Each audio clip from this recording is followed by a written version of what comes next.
Hola a todos, mi nombre es Alejandro Salazar, soy estudiante de la Facultad de Ingeniería de la Universidad Autónoma de Yucatán y hoy les vengo a exponer el tema de cámaras multiespectrales y salud en las plantas. El contenido que vamos a ver en esta ocasión, primero agarraremos y repasaremos algunos temas para entrar ya en contexto de lo que vamos a ver más adelante, ¿no? Empezaremos con la luz, su naturaleza, las características importantes de las ondas y ya con este contexto empezaremos con lo que es las cámaras multiespectrales, la salud de las plantas y etc. Podemos decir que la luz posee dos personalidades, una corpuscular y otra ondulatoria. Esta naturaleza se ha discutido desde muchos años atrás. Por ejemplo, en la época de Newton, la mayoría de los científicos pensaba que la luz consistía en corrientes de partículas llamadas corpúsculos, las cuales eran emitidas por las fuentes luminosas. Incluso en años recientes entre comillas, Albert Einstein nombró este tipo de partículas como fotones. Se tiene que en el año igual 1873 otro científico llamado Maxwell había predicho que la existencia de ondas electromagnéticas. ¿Y estas qué son? Pues son ondas que tienen una variación en el campo eléctrico y otra onda en el campo magnético, como podemos ver en la figura de la derecha. Pero después, unos años en adelante después de esta predicción, Hertz, otro científico llamado Hertz, demostró en forma que la luz en verdad es una onda electromagnética, por lo cual pues todos nos quedamos, entonces ¿qué es la luz? ¿Es una partícula? ¿Es una onda? ¿Ustedes qué creen que sea? Pues realmente son las dos cosas. No puedes decir que solo es un corpúsculo o solo es una onda. Ambas teorías pueden ayudar a describir ciertos fenómenos en su conjunto.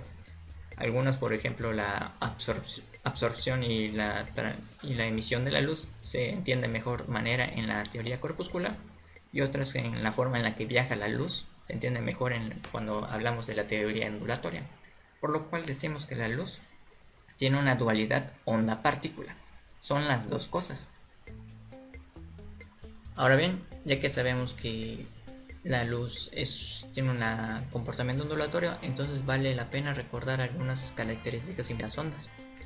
Tenemos que las ondas surgen siempre que un sistema es perturbado, y entre las magnitudes más importantes para describirlas son, primero, su velocidad.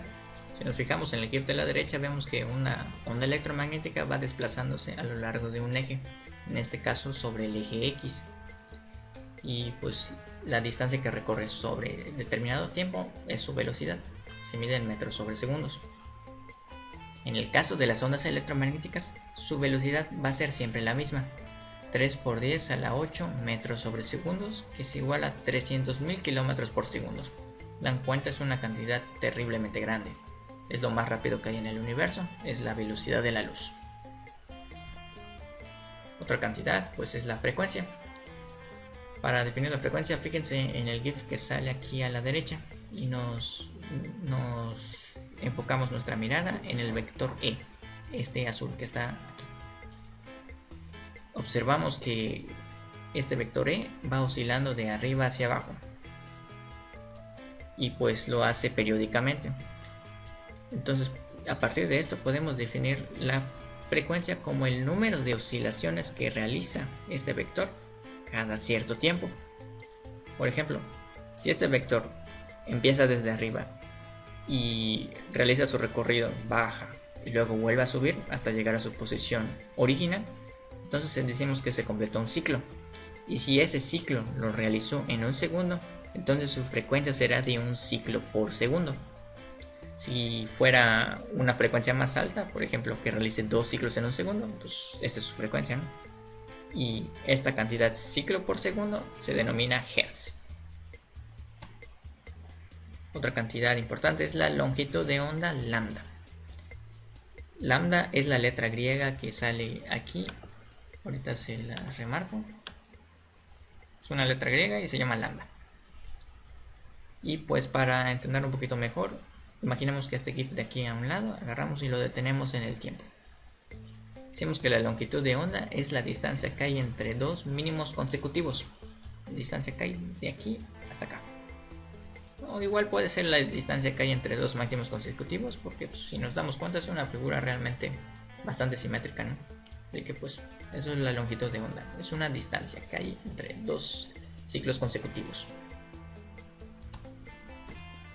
Ahora, ¿cómo se relacionan estas tres cantidades que ya discutimos? Pues lo hacen mediante una sola ecuación, es la de aquí a un lado. Se dice que la velocidad de una onda es igual al producto de su frecuencia y de su longitud de onda. Fíjense de esto, la velocidad de onda C ya está definida, es 3 por 10 a la 8 metros por segundo, y esta no va a cambiar siempre que tratemos con ondas electromagnéticas. Por lo tanto, lo único que puede cambiar es su frecuencia y su longitud de onda lambda, la que está acá. Así que pues, como este producto debe dar siempre una cantidad constante, entonces se tiene que, si hacemos la frecuencia muy grande, entonces por ende la longitud de onda debe disminuir para conservar la igualdad, para que su producto siempre sea 300.000 km por segundo. Por otro lado, si hacemos que la frecuencia disminuya, entonces la longitud de onda debe aumentar.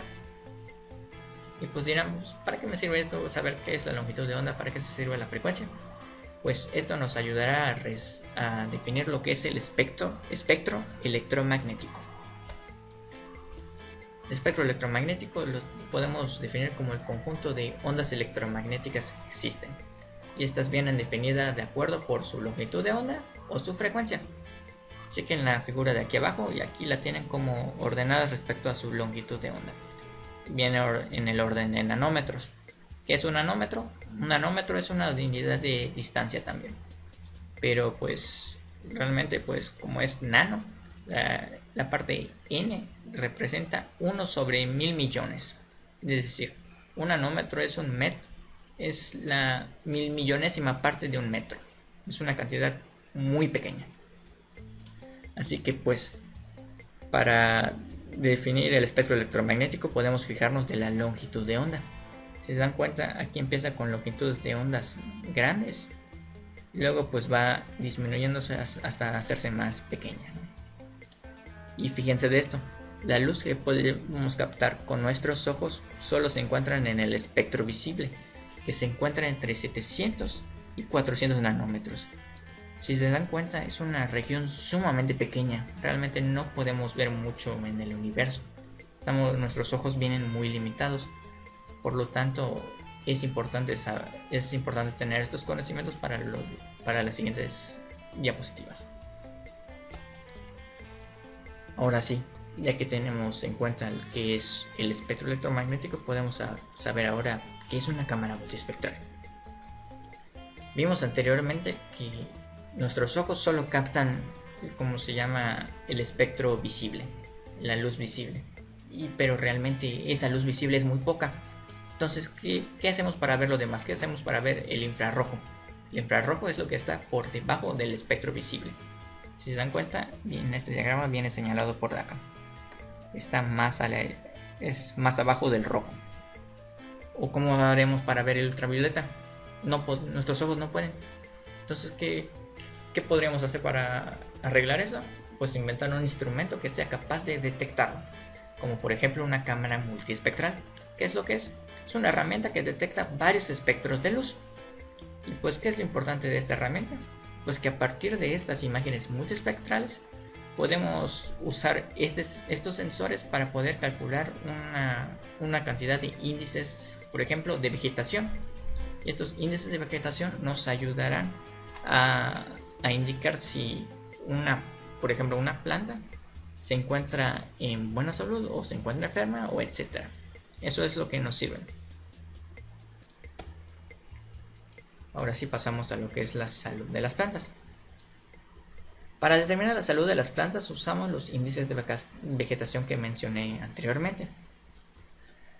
Podemos decir que a grandes rasgos que un índice de vegetación es un número que resulta al aplicar una operación matemática. Es decir, medimos cierta información medimos una cierta información. Le aplicamos una operación matemática de información y el número que nos salga nos dirá que es un índice de vegetación.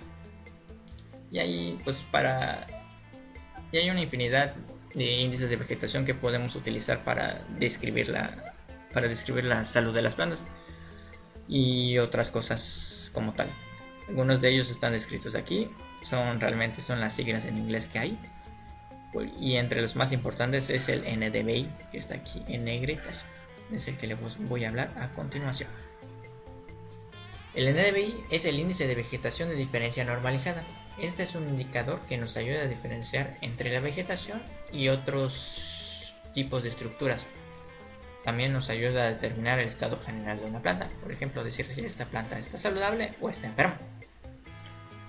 Para determinar este índice, lo que tenemos que hacer es medir ciertos parámetros. Esto pues tengamos en cuenta que una planta absorbe luz, pero también la refleja. Así que eso es lo que vamos a agarrar y captar, y vamos a captarlo con una cámara multiespectral. Pero pues la luz que refleja lo tenemos que determinar mediante cierto espectro. Por ejemplo, en este caso, para este índice de vegetación en particular, lo que tenemos que medir es la cantidad de luz que refleja en el espectro infrarrojo cercano y la cantidad de luz que refleja en el rojo visible, el que podemos captar nosotros. Pero pues dirán, pues la luz, ¿cómo se llama? Les gusta absorber luz, ¿no? Entonces lo lógico es que sea que pues si una planta está saludable, entonces le debe reflejar la menor luz posible para que ésta esté saludable, ¿verdad? Pues realmente no es así. A las plantas les gusta absorber cierto tipo de luz que se encuentran en el rojo visible, pero en el infrarrojo casi no les gusta. Por lo tanto, diremos que una planta está sana si refleja mucha luz del infrarrojo visible, del infrarrojo cercano, y refleja poca luz del rojo visible, la luz que sí le gusta. Por ejemplo, vemos en el diagrama de aquí que cuando refleja poca luz del rojo visible, la que le gusta, y refleja mucha luz del infrarrojo cercano, se tiene que la planta estará saludable. Por otro lado, si esto sucede al revés, por ejemplo, que refleja poca luz del infrarrojo cercano y mucha luz del rojo visible, nos puede indicar que esta planta se encuentra enferma.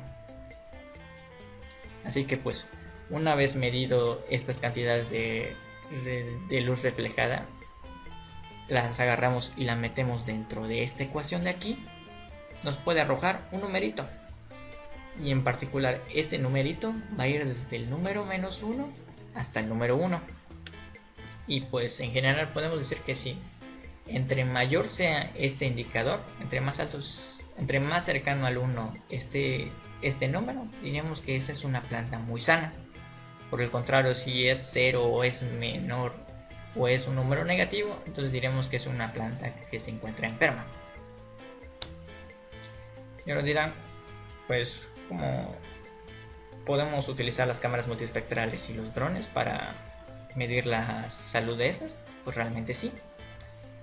Aquí pues tenemos un ejemplo que agarramos y colocamos una cámara multiespectral aquí en la Facultad de Ingeniería y la montamos en un dron que se encuentra aquí volando.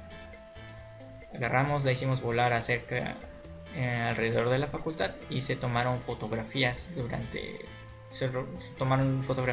su recorrido. Y pues al aplicar la ecuación anterior, al aplicar y descargar las imágenes y determinar qué tanta luz refleja en el infrarrojo visible y en el rojo visible, podemos aplicar la ecuación que vimos hace un momento y sacar un mapa de contorno como vemos aquí a la derecha. Si se dan cuenta, tenemos aquí una escala de colores, la de aquí abajo, que entre más verde sea la cantidad, nos indica que se encuentra una planta en buen estado. Por otro lado, si está en rojo, significa que está en mal estado. Si se dan cuenta, en estas estructuras de acá, pues realmente es, ¿cómo se llama? Es pavimento, es cemento, así que pues eso debe salir rojo porque realmente pues no es una planta. Pero por otro lado, fíjense en la estructura que hay aquí. Esto se asemeja a lo que es una planta, es una palmera, creo. Y, y pues el color que sale cercano al rojo es un número pues bastante pequeño. Así que esa planta no se encuentra en buena salud, por lo que gracias a esta herramienta nos podemos detectar que no se encuentra en buen estado y podemos tomar cartas en el asunto por arreglar. Así que pues ya para terminar con esta presentación tenemos unas cuantas conclusiones. Tenemos que la longitud de onda y la frecuencia son parámetros que nos ayudan a describir el espectro electromagnético. Las cámaras multiespectrales son las herramientas que nos ayudan a detectar diferentes espectros de luz. Otra conclusión es que los índices vegetales nos permiten diferenciar entre las plantas y otras estructuras y además determinar qué tan saludables se encuentran.